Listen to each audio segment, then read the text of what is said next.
축복전 안식일에 하나님의 성전에 오신 모든 분들에게 하나님의 크신 은혜가 함께 하시기를 기도합니다. 오늘 영상을 통해서도 이 예배에 참여하시는 분들에게 동일한 하나님의 은혜가 함께 하시기를 기도합니다. 오늘 저녁에 우리 김원조 장로님 추모 예배가 있어서 많은 친척들이 오셨고요. 또 우리 김교환 집사님 부부가 아까 제가 소개를 못 해드렸는데 함께 오셔서 감사합니다.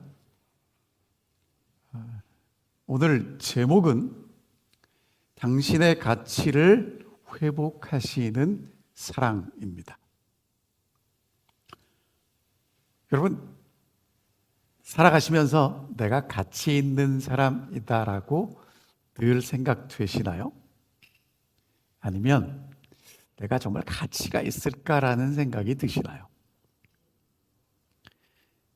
사람들이 인정을 해주면, 그리고 내가 뭔가 성취를 하면 가치가 올라가는 것 같은데, 그렇지 않으면 가치가 떨어지는 것 같습니다. 예수를 믿는 사람도 마찬가지입니다. 자, 그래서 예수님이 사람들을 어떻게 대하셨는지를 저희가 살펴봤는데, 오늘 우리 아까 장우님 기도하시기 전에 성경 말씀 읽어주신 이 말씀 기억나실 겁니다. 2주 전에 제가 똑같은 말씀 읽었어요. 기억나십니까? 기억이 안 나셔도 괜찮습니다. 안 나시면 안 날수록 더 좋습니다. 자, 다시 한번 이제 이 말씀을 저희가 한 목소리로 읽어보겠습니다. 예수께서 모든 도시와 마을에 두루 다니사 그들의 회당에서 가르치시며 천국 복음을 전파하시며 모든 병과 모든 약한 것을 고치시니라. 무리를 보시고 불쌍히 여기시니 이는 그들이 목자 없는 양과 같이 기진함이라. 자, 이 말씀은 마태가 기록했는데요, 사실은 순서대로 가면 무리가 목자 없는 양처럼 고생하고 기진해서 예수님이 불쌍히 여기셨고, 그래서 가르치시고 전파하시고 고치셨다, 이렇게 해야 이해가 됩니다. 자, 그러니까 예수님이 사람들을 보시고 불쌍히 여기셔서 가르치시고 전파하시고 고치셨는데, 지난번에 말씀드린 것처럼 이 불쌍히 여기셨다는 것은 창자가 끊어지는 듯한 아픔으로 그들을 대하셨다는 이야기라고 말씀을 드렸습니다. 자, 그런데 제가 지난 시간 말씀을 드리고 나니까 도대체 예수님이 불쌍히 여기셨던 게 구체적으로 어떤 것인가를 다 설명을 못 드린 것 같아요. 그래서 이제 오늘은 예수님이 가르치시고 선포하시고 고치시는 불쌍히 여기심을 통해서 우리에게 어떤 일이 일어났는지를 말씀을 드리겠습니다. 3가지입니다. 조건 없는 사랑을 부어주시고 우리를 존중하시고 쓸모 있는 존재로 여겨주신다는 것입니다. 자, 그래서 오늘 여러분 한 분 한 분의 가치를 회복하시는 사랑이 어떤 것인지를 살펴볼 건데요. 첫 번째, 조건 없는 사랑으로 우리를 품어주십니다. 조건이 있다고요? 없다고요? 없습니다. 자, 왜 그렇게 사랑하시는가? 이유가 뭐예요? 창조하셨기 때문에 사랑하십니다. 여러분, 이게 되게 중요한 게, 우리는 서로의 행동과 성취를 통해서 사랑할까 말까를 고민하는데, 하나님은 창조하셨기 때문에 그냥 우리의 존재를 사랑하신다는 겁니다. 어렵다면 이렇게 설명드릴게요. 엄마가 내 아이를 사랑하는 이유는 낳았기 때문입니다. 여러분, 몇 달 전에 저희 집사람 안교 시간에 저희 집안 얘기한 거 기억나실지 모르지만, 저희 딸내미가 어렸을 때는 귀엽기만 했습니다. 여러분, 여기서 귀엽다는 얘기가 무슨 얘기인지 아시죠? 귀엽기만 했습니다. 근데 저희 집사람은 이쁘답니다. 이유가 뭡니까? 내가 낳아서 그래요. 객관적이지 않아서 그래요. 그러니까 여러분, 하나님이 오늘 여러분과 저를 사랑하시는 사랑은 객관적이지 않습니다. 그냥 사랑하십니다. 그런데 지금 이제 여자가 보이시는데, 여자 옆에 누가 보이셔야 되냐면 뱀이 있잖아요. 이 뱀이 와서 뭐라고 얘기를 했냐면, 야, 하나님이 진짜 너를 사랑하시니? 정말 너한테 좋은 걸 주셨니? 라고 하나님의 사랑을 의심하고 불신하게 만듭니다. 여러분, 그 사단은 오늘도 여러분과 제 옆에 와서 뭐라고 얘기하냐면, 야, 너 진짜 하나님의 사랑을 받을 만해? 증명해야 돼 라고 얘기를 하는 거예요. 그래서 증명하기 위해서 끊임없이 달려갑니다. 칭찬받아야 되고, 좋은 성적을 내야 되고, 인정받아야 되고, 남보다 앞서가야 합니다. 그러니까 힘들어요. 고통스럽습니다. 때로는 그것 때문에 절망에 빠지기도 합니다. 그런데 예수님이 오늘 우리에게 보여주신 게 뭐냐 하면, 십자가를 통해서 나는 너를 조건 없이 사랑한다라고 말씀하십니다. 이유가 뭐냐? 목자 없는 양과 같이 고생하고 기진하기 때문이라고 말씀하십니다. 그러니까 여러분, 하나님의 눈에 우리가 비친 모습은 성취나 소유나 능력이 아니라 우리의 결핍과 무력함인데, 하나님은 그런 우리를 사랑하신다는 것입니다. 여러분, 이런 사람 사랑하고 싶으십니까? 앞이 보이지 않고 씻지도 못하고 굉장히 가고 싶지 않은 그런 사람. 그런데 예수님은 이런 사람을 보시면서 손 내밀어 안아주시고 사랑하신다고 말씀하고 계시는 것입니다. 같이 읽어볼까요? 읽겠습니다. 시작. 우리가 아직 죄인 되었을 때에 그리스도께서 우리를 위하여 죽으심으로 하나님께서 우리에 대한 자기의 사랑을 확증하셨느니라. 여러분, 언제 하나님의 사랑을 받으셨습니까? 죄인 되었을 때. 그러니까 하나님의 사랑을 받지 못할 사람이 없다는 이야기입니다. 얼마나 좋은지 모르겠습니다. 여러분, 이 사람은 칼 로저스라는 이 심리학자인데, 이 사람이 연구한 게 뭐냐면 무조건적 긍정적 사랑과 존중을 받을 때 사람이 올바로 성장할 수 있다는 겁니다.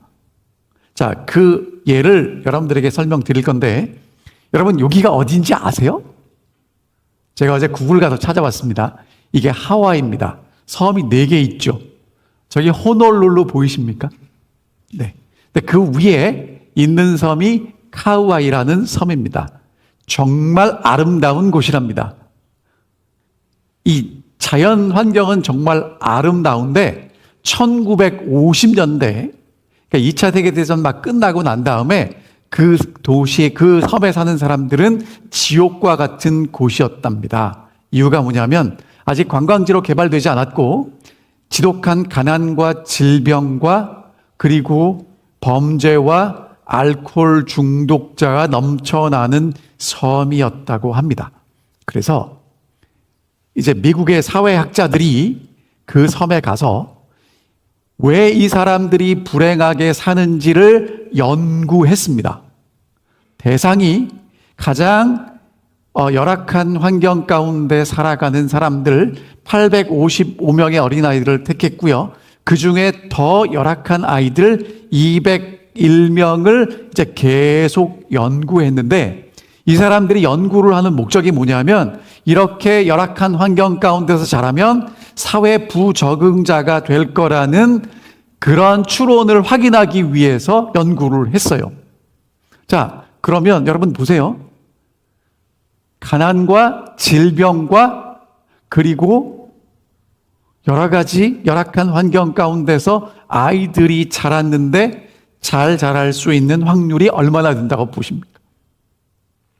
201명의 아이들을 이제 쭉 연구를 했는데 예상대로 3분의 2는 성인이 되어서 비행, 정신질환 등 여러 가지 문제를 안고 살아가는 사람들이 되었대요. 근데 문제는 3분의 1은 예상을 깨고 아무런 문제 없이 유능하고 자신감 있고 다른 사람을 배려할 줄 아는 성공적인 어른으로 성장했다는 것입니다. 3분의 1이 왜 그러냐? 찾아봤더니 이유가 뭐냐면 무조건적인 사랑이었습니다. 그들의 삶을 살펴봤더니 무조건적으로 사랑해주고 지지해주는 어른이 적어도 한 명은 있었다는 것입니다. 그 사람이 누구였냐면 부모일 필요가 없고요. 엄마 아빠가 다 알코올 중독이나 집을 나갔을 수도 있기 때문에 할머니, 할아버지, 손 위의 형, 삼촌, 이모, 아니면 학교 선생님, 아니면 교회 목사님 상관없다는 거예요. 누구나 그런 사랑을 조건 없이 베풀어 주는 그 사람은 올바로 성장했다는 것입니다. 여러분, 이 말씀을 드리는 이유가 그렇게 하나님의 사랑을 받아서 나누어 준 경험을 한 어린아이가 제대로 성장했다면 오늘 하나님의 조건 없는 사랑을 받는 여러분과 저도 그리스도의 사랑 안에서 세상의 상처와 결핍을 이겨내고 성장할 수 있다는 것입니다. 아멘입니까? 여러분, 이게 정말 놀라운 사랑입니다. 화이트 선지자는 이렇게 설명합니다. 십자가는 죄 없는 자들을 위해서가 아니라 죄인을 위해서 세워졌고 십자가는 우리의 무딘 감각에 호소하는 하나님의 사랑의 웅변이라는 것입니다. 그리스도께서 누구를 위해서 돌아가셨는가? 예수를 미워하고 예수를 십자가에 못 박는 자들을 위해서 돌아가셨다는 것입니다. 그 조건 없는 사랑. 여러분, 그 사랑을 오늘 받아들이시기를 원하십니까? 아니면 그런 사랑이 있는가 보다 하고 넘어가시겠습니까? 다시 한번 호소합니다. 여러분, 그 하나님의 조건 없는 사랑이 오늘 여러분과 저를 세우고 가치 있게 만드는 첫걸음이 되기를 간절히 원합니다. 그런데 지난번에도 말씀을 드렸지만 여러분, 이런 사랑은 누가 받을 수 있냐면요, 아무나 받을 수 있지만 누구나 받지 못합니다. 여기서 아무나는 우리 모두가 다 받을 수 있지만 누구나 받을 수 없는 이유는 내가 그 사랑이 필요하다고 인정하고 고백하는 사람만 받을 수 있습니다. 여러분, 이게 쉬운 것 같은데 쉽지 않습니다. 왜냐하면 솔직하게 내 연약함을 드러내야 되거든요. 그리고 하나님 앞에 와서 하나님의 사랑을 받기 위해서 내가 정말 겸손하게 하나님의 사랑을 구해야 하거든요. 여러분, 정말 이 안식일에 그런 하나님의 사랑을 경험하시게 되기를 간절히 바랍니다. 자, 두 번째는요, 이게 이제 오늘 여러분과 제가 주목해야 될 바인데 뭐냐면 깊은 존중으로 우리를 대하신다는 것입니다. 자, 그냥 우리를 불쌍하게만 보고 동정해 하시는 것으로 끝나는 게 아니라 우리를 깊은 존중으로 인격체로 여겨주신다는 것입니다. 그러니까 오늘 여러분과 제가 정말 세워지기 위해서는 누군가 나를 동정하고 도와주는 것만으로 되지 않습니다. 누가 나를 온전한 인격체로 받아주고 존중할 때 우리의 무너진 자존감, 가치가 세워지기 시작하는 것입니다. 그런데 오늘 여러분과 저는 어떻게 사냐면 이렇게 살아요. 남들과 나를 비교해서 내가 조금 더 나으면 내가 우월하다고 생각하고 내가 조금 못하다고 생각하면 열등하다고 생각합니다. 여러분은 저기 지금 저 두 사람 중에 어느 쪽에 계십니까? 제가 볼 때 왔다 갔다 합니다.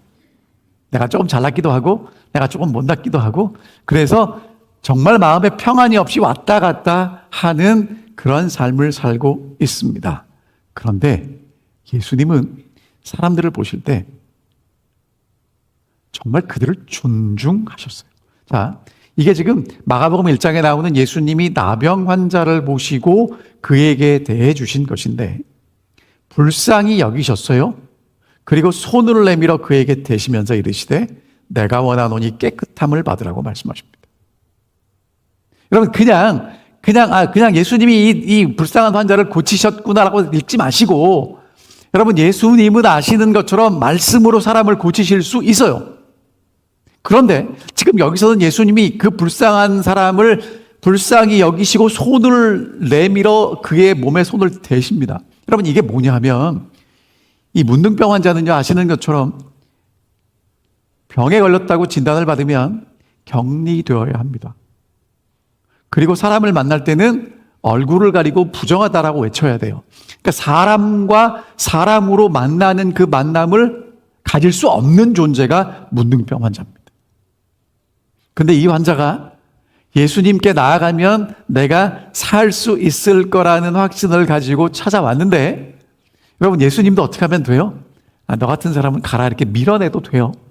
근데 예수님이 그 사람에게 가까이 가셔요. 그러니까 여러분, 문둥병 환자가 예수님께 가까이 왔겠지만 더 가까이 가신 건 예수님이시고요. 그 예수님이 문둥병 환자에게 손을 대십니다. 이게 무슨 얘기냐면 예수님은 이 사람을 인간적으로 존중해 주시기 시작하는 겁니다. 그 손길은요, 수십 년 동안 누구도 나를 인정해 주지 않은 것에 대한 회복이었습니다. 예수님은 그의 병뿐만 아니라 찢겨진 마음과 무너진 인격을 세워주시는 것입니다.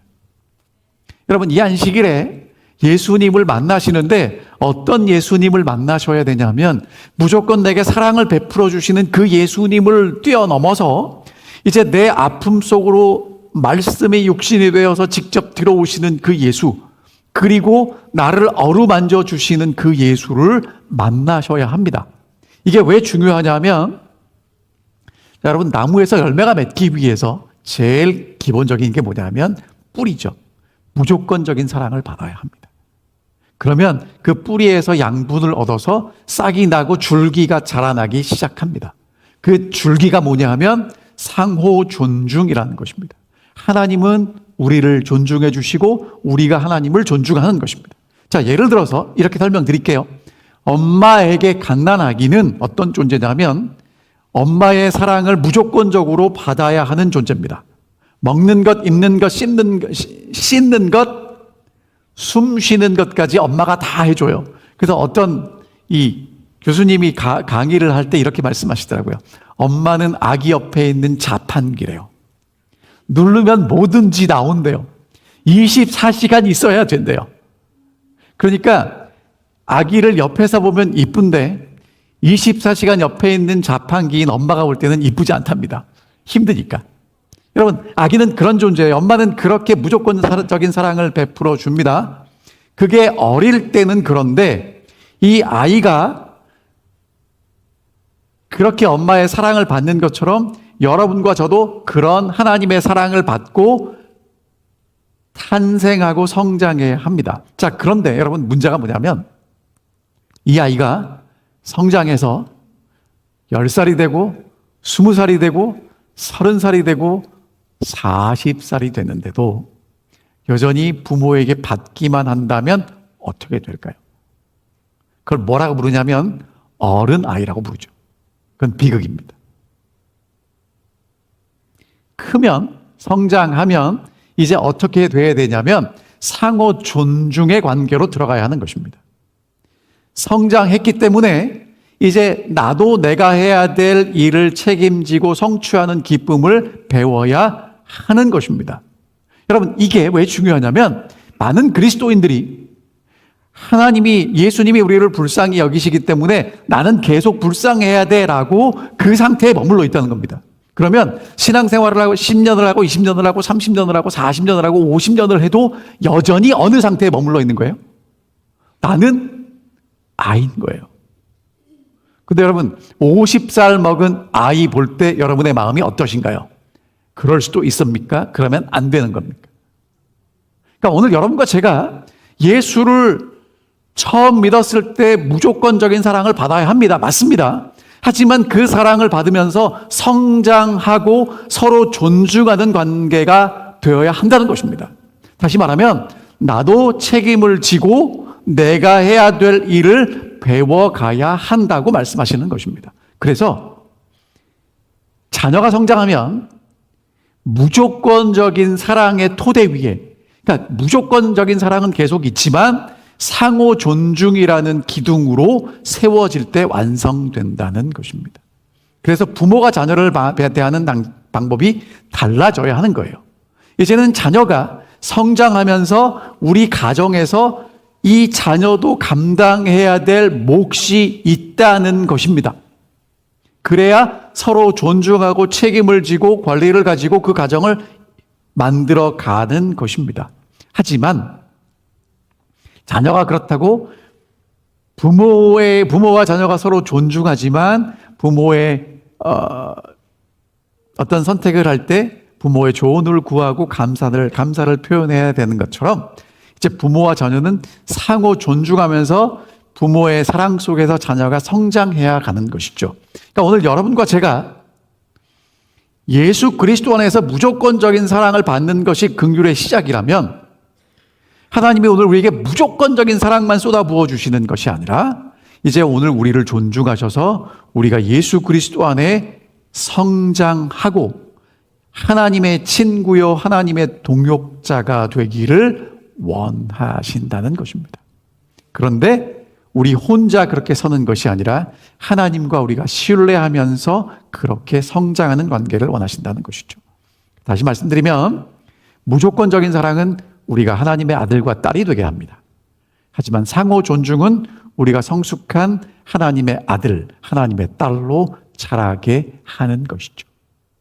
자, 여러분 요한복음에 보면 예수님이 수가성 우물에서 한 여인을 만나는데 낮 12시에 만나요.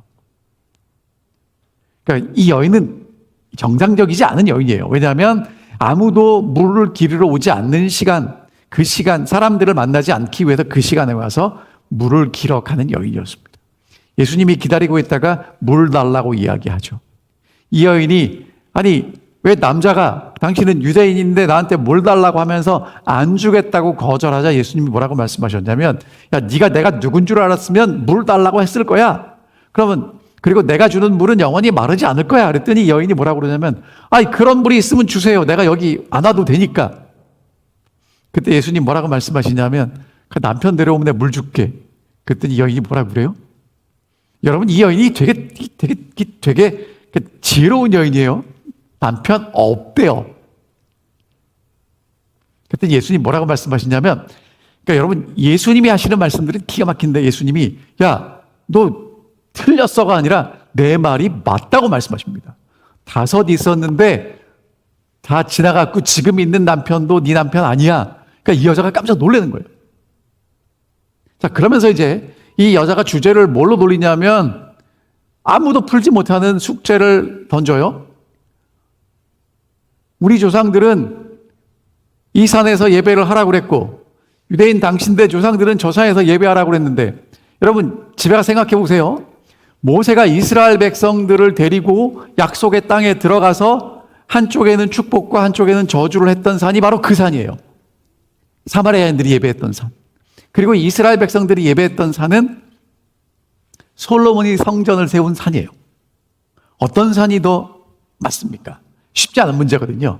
이 산에서 예배할까요? 저 산에서 예배할까요? 그랬더니 예수님 뭐라고 말씀하시냐면 이 산도 아니고 저 산도 아니고 예배하는 존재가 중요하다. 장소가 아니다라고 말씀하시는 거예요. 자, 그러면 여러분 여기서 우리가 보게 되는 게 뭐냐면 예수님은요. 지금 이 여인과 대화를 하시면서 그 여인이 말도 안 되는 이야기를 했을 때 그 이야기를 잘 듣고 그를 존귀한 예배자로 존중해 주십니다. 그러니까 이 여인이 그 예수님 만나고 이제 그 다음 사진 보이시죠? 동네 사람들한테 가서 야, 나 남자 만났어. 내가 자랑할 만한 남자야. 그러니까 동네 사람들이 저 여자가 남자를 만났는데 이제까지는 자랑하지 않고 쉬쉬했다가 이제 자랑할 만한 남자라니까 다 쫓아나오는 거예요. 여러분 이유가 뭐냐면 예수님이 이 여인을 무조건적으로 사랑하심과 동시에 무조건적인 사랑만 주셨다면 그렇게 하지 않았을 텐데 이 여자를 존중해 주셨기에 그런 변화가 일어나는 것입니다. 자, 그다음에 누가복음 19장에 보면 삭개오 이야기 나와요. 여러분 잘 아시는 분입니다. 세리장이에요. 그러니까 좋지 않은 방법으로 성공한 사람입니다. 유대인들은요 세금 내는 거 되게 싫어했거든요. 여러분들은 텍스 처리 돌아오면 기쁘시죠? 내가 이 나라의 국민으로 세금을 낼 수 있구나. 정말 기쁘십니까? 아니면 어떻게 하면 세금을 낼 만큼만 낼 수 있을까 고민되십니까? 여러분 그 시대에는 더 했어요. 왜? 여러분들은 원하셔서 미국의 시민이 되셨지만 그 사람들은 로마 시민이 되지 않고 유대인들로 남아 있었거든요. 하지만 로마의 세금은 내야 됐단 말이에요. 그런데 이 여리고란 도시는 예루살렘으로 가는 길목에 있어서 그 동네 지나가는 모든 사람들에게 다 세금 매기고 세금을 했던 그 장이 삭개오예요. 근데 이 삭개오의 마음속에 예수님 만나고 싶은 마음이 있었습니다. 그래서 예수님이 이제 동네에 오신다는 얘기 듣고 예수님을 만나러 갔는데, 여러분 삭개오는 키가 작습니까? 큽니까? 키가 작아요. 그럼 여러분 잘 생각해 보세요. 키가 작은 삭개오가 예수님을 만나겠다고 밀치고 나가면 앞에 보내줘도 내가 볼 수 있어요? 없어요? 여러분 보세요. 키가 큰 사람의 앞에 있으면 내가 못 보지만 키가 작은 사람이 내 앞에 있으면 내가 예수님 보는데 문제가 생깁니까? 안 생깁니까? 안 생기죠. 그런데 왜 앞으로 안 보내줄까요?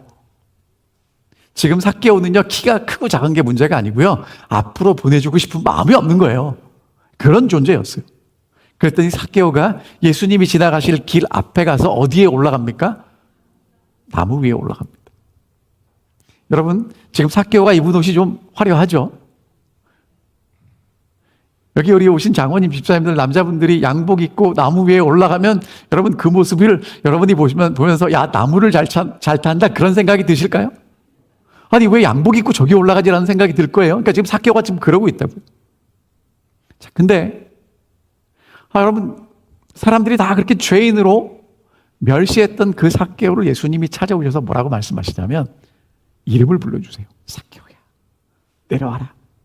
그리고 나 오늘 니네 집에 가서 잘 거야.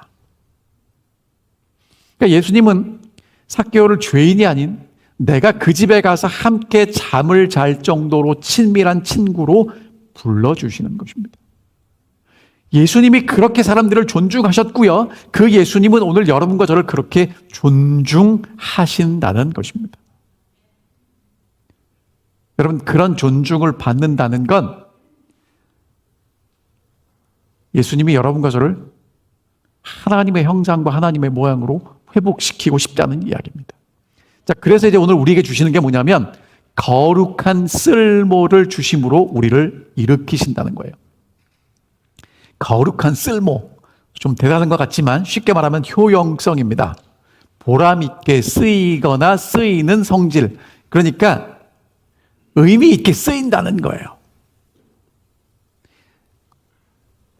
마태, 마가, 누가복음에 보면 예수님이 이 광풍을 잠재우시고 그러니까 건너편으로 가셨을 때 귀신 들린 사람 만나는 얘기가 나옵니다.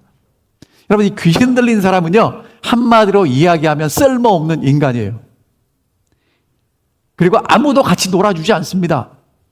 그리고 포악해서 같이 있을 수도 없어요. 근데 예수님이 이 사람을 회복시키셔요.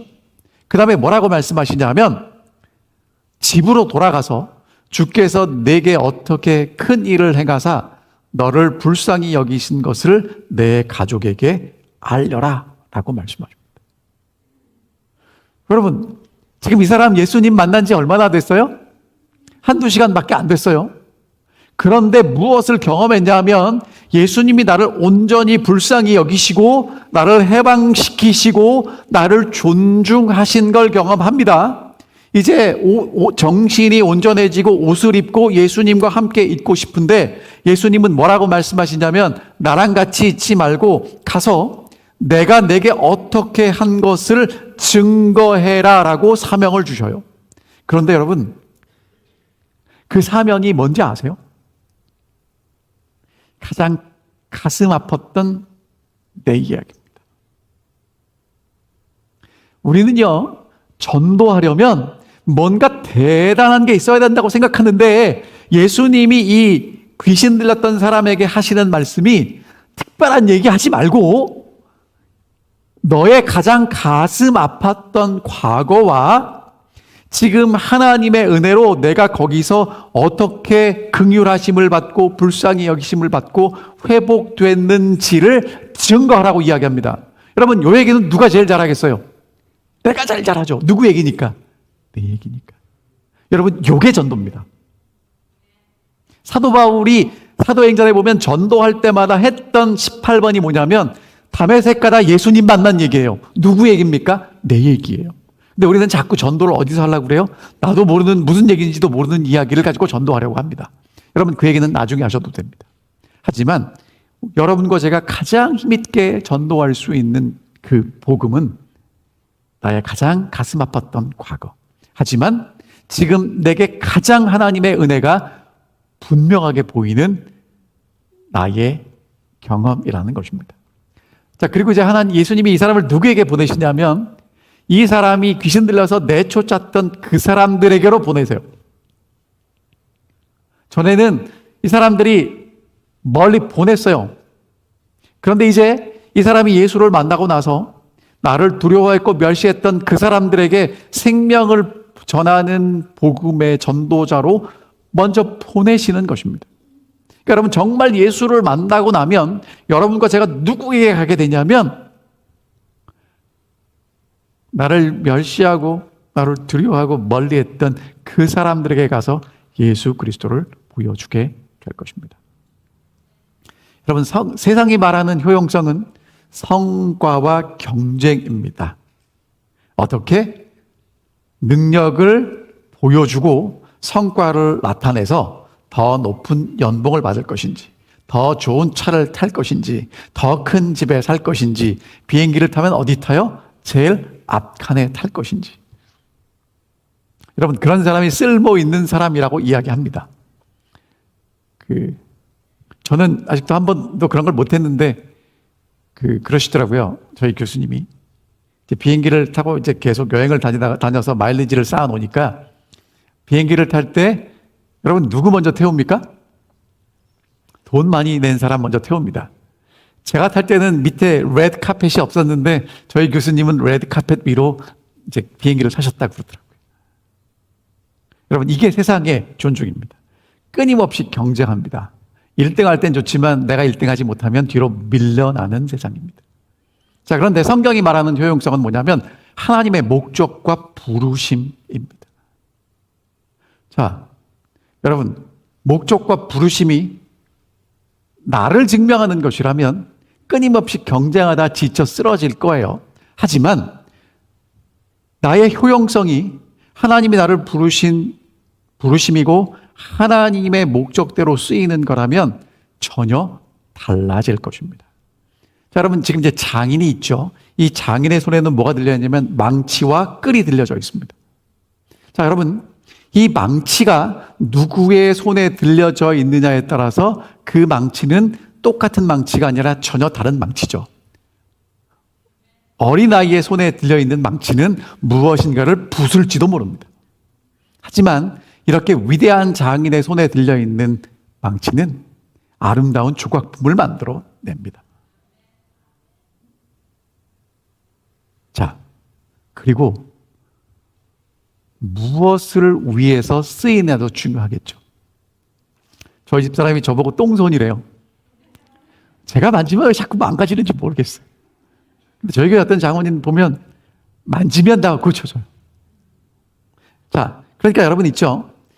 우리가 자꾸 효용성, 내가 얼마나 가치 있느냐를 어디서 찾으려고 그러냐면 내가 얼마나 능력이 있느냐에 찾고 싶은데 성경은 오늘 우리에게 뭐라고 이야기하냐면 오늘 우리가 하나님의 손에 들려 있으면 하나님의 목적대로 사용되면 가치 있다라고 말씀하시는 거예요. 그 가치와 내가 증명하는 가치는 달라요. 왜냐하면 내가 내 가치를 증명하면 끊임없이 증명해야 되고 그것을 위해서 경쟁해야 되지만 하나님의 손에 들려있는 나의 가치는 하나님께서 그 가치를 인정해 주시고 그 목적대로 사용되는 가치이기 때문에 그렇습니다. 자, 그래서 하나님께서 우리의 거룩한 쓸모를 회복시키는 방법이 세 가지인데요. 첫 번째, 우리에게 새로운 목적을 주십니다. 자, 여러분, 하나님이 귀신 들린 사람에게 주신 목적이 뭐였냐면 가서 하나님이 너에게 어떻게 했는지를 증거하라고 말씀하셨죠. 그럼 여러분, 이 사람이 하는 얘기는 내 얘기일까요? 하나님 얘기일까요? 하나님 이야기일 겁니다. 예수님은 오늘 여러분과 제게 새로운 목적을 주시는데 누구 얘기하라고 부르시냐면 내가 받은 은혜, 하나님의 긍휼하심을 이야기하라고 부르십니다. 목적이 뭔지 아시겠죠? 그걸 뭐라고 얘기하냐면 내 속에서 뭐가 드러나는 거예요? 하나님이 드러나는 거예요. 내 속에서 하나님이 드러나는 걸 뭐라고 말하냐면 이같이 너희 빛을 사람 앞에 비추는 것이라고 이야기합니다. 자, 그런데 여러분, 비추라고만 하고 새로운 목적만 주시면서 도구를 주시지 않으면 못합니다. 그래서 주시는 하나님의 특별한 도구를 주시는데 그 도구가 성령의 은사입니다. 여러분, 정말 성령을 주시기를 기도하신다면 성령을 주시기를 기도하실 때 여러분과 제가 기도해야 될 내용은 성령의 은사를 달라고 기도하셔야 됩니다. 여러분, 은사는 뭐가 은사냐 하면 고린도전서 12장에 보면 가르치는 은사, 섬기는 은사, 위로하는 은사, 그 모든 게 은사랍니다. 자, 가르치는 것을 잘하시는 분들은 많지 않아요. 잘 못 가르치셔도 됩니다. 그런데 여러분, 섬기는 건 누구나 할 수 있습니까? 섬기는 건 내가 교만해서 안 섬기려고 해서 그렇지 조금만 겸손해지면 누구나 섬길 수 있고요. 자, 위로하는 은사는 누구나 할 수 있나요? 있습니다. 그렇죠? 여러분, 위로하는 게 어려우면 이거 하세요. 만나면 반갑게 인사하는 거 할 수 있습니까? 제가 늘 말씀드리지만 누가 먼저 인사해야 됩니까?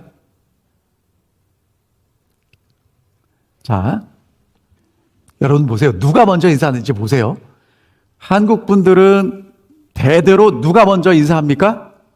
어린 사람이 나이 많은 어른들에게 인사합니다. 맞아요. 그런데 여러분, 그 어른이 우리 집 손주가 오면 손주가 먼저 인사하나요? 할아버지와 할머니가 먼저 인사하나요? 말이 됩니까? 이유가 뭐예요?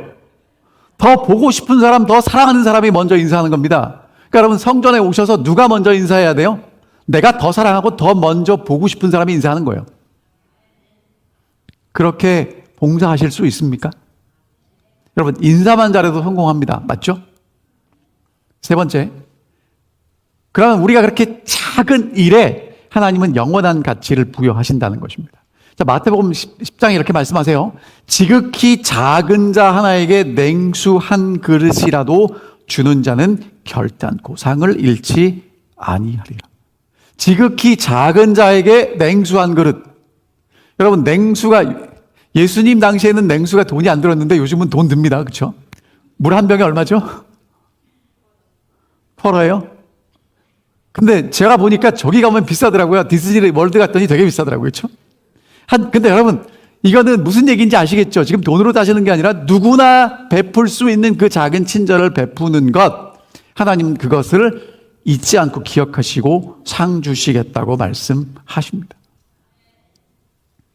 그래서 예수 그리스도의 불쌍히 여기심은 내가 조건 없는 사랑받는 존재라는 걸 기억하고 그 사랑을 받는 것입니다. 그리고 그 사랑을 받은 다음에는 존중받는 존재로 성장하는 것입니다. 그리고 내가 할 수 있는 그 작은 부분에서 섬김을 할 때 내가 정말 가치 있는 존재가 되고 자존감 있는 존재가 된다는 것입니다. 여러분, 이 문둥병자를 예수님이 만지시고 고치시고 그를 회복시키셔서 이제 하나님의 나라에 귀히 쓰임받는 동역자로 삼으셨습니다. 오늘 우리에게 뭐라고 말씀하시냐면 우리는 하나님의 손에 있는 도구라고 말씀하십니다. 실물교훈에 이런 말씀이 있습니다. 만일 그대의 재능이 아무리 작을지라도 하나님께서는 그대를 위하여 쓸 곳을 가지고 계신다. 그 재능을 지혜롭게 사용하면 그대는 그대가 심은 씨의 열매를 영원한 세계를 위하여 거두게 될 것이다. 여러분, 그러면 목사님, 제가 재능을 가지고 어떻게 봉사해야 할까요? 여러분, 이것도 제가 쉽게 설명드릴게요. 여러분이 성전에 들어오다가 휴지를 보셨습니다. 그 휴지는 누가 주워야 될까요? 시무 집사님이 주워야 될까요? 아니면 우리 장로님들이 교회를 잘 관리하시니까 장로님이 주워야 될까요? 아니면 목사가 주워야 될까요? 여러분, 그 휴지는 누가 주는 거냐면 본 사람이 주는 겁니다.